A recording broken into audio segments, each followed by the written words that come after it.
നമസ്കാരം, എല്ലാവർക്കും ശുഭദിനം ആശംസിക്കുന്നു. ഇന്നത്തെ പ്രധാന വാർത്തകളിലേക്ക് കടക്കാം. ഇന്ന് ഗവർണർ വീണ്ടും തലസ്ഥാനത്തേക്ക് തിരിച്ചെത്തുന്നു. എന്തായാലും പ്രതിഷേധങ്ങൾക്കിടെയാണ് ഗവർണർ എത്തുന്നത്. നാളെയാണ് രണ്ടാം പിണറായി സർക്കാരിന്റെ പുതിയ മന്ത്രിമാരുടെ സത്യപ്രതിജ്ഞ.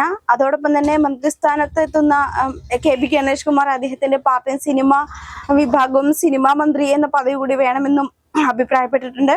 അതോടൊപ്പം തന്നെ ഇന്ത്യൻ നാഷണൽ കോൺഗ്രസിന്റെ 139 വാർഷികമാണ്. അങ്ങനെ എല്ലാ വാർത്തകളും ഉണ്ട്. അതിവേഗത്തിൽ ആ വാർത്തകളിലേക്ക് കിടക്കാം.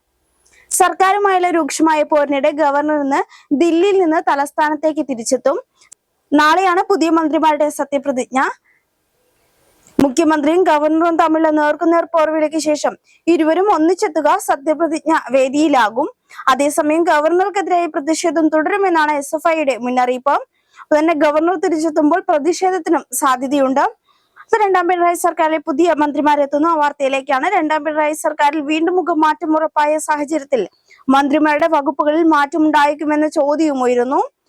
നിയുക്ത മന്ത്രി കെ.ബി. ഗണേഷ് കുമാറിന് വേണ്ടി സിനിമ വകുപ്പ് കൂടി വേണമെന്ന കേരള കോൺഗ്രസ് ആവശ്യമുന്നയിച്ചതോടെയാണ് വകുപ്പ് മാറ്റമുണ്ടായേക്കുമോ എന്ന ചോദ്യവും ഇപ്പോൾ അത്തരത്തിലൊരു ചോദ്യവും സൂചനയും ഇപ്പോൾ പുറത്തു വരുന്നത്.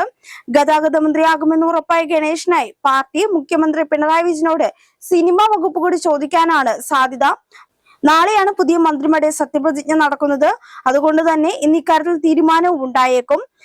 ഗണേഷ് കുമാറിനൊപ്പം തന്നെ കടന്നപ്പള്ളി രാമചന്ദ്രനാണ് അടുത്ത മന്ത്രിയായിട്ട് സത്യപ്രതിജ്ഞ ചെയ്യാൻ പോകുന്നത്. മണ്ഡലപൂജ കഴിഞ്ഞ് ശബരിമല നട അടച്ചു. ഇന്നലെ രാത്രി 11 മണിയോടെയാണ് നട അടച്ചിരിക്കുന്നത്. ഇനി മകരവിളക്ക് മഹോത്സവത്തിനായി ഡിസംബർ 30 വീണ്ടും നട തുറക്കും. 41 ദിവസത്തെ വ്രതാനുഷ്ഠാനങ്ങൾ പൂർത്തിയാക്കിയാണ് ശബരിമല സന്നിധാനത്ത് മണ്ഡലപൂജ ചടങ്ങുകൾ നടന്നത്. മുൻ ദിവസങ്ങളെ അപേക്ഷിച്ച് തിരക്ക് വളരെ കുറവുമാണ് ഉണ്ടായിരുന്നത്.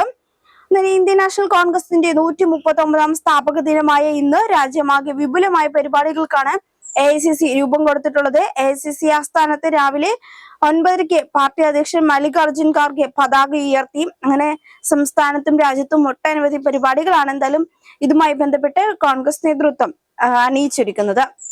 ക്രിസ്ത്യൻ മതവിഭാഗങ്ങൾ അഭിമുഖീകരിക്കുന്ന പ്രശ്നങ്ങൾ പഠിക്കുന്നതിനു വേണ്ടി നിയമിച്ച KB കോശി കമ്മീഷന്റെ റിപ്പോർട്ട് ഉടൻ നടപ്പാക്കുമെന്ന് മന്ത്രി V. അബ്ദുറഹ്മാൻ.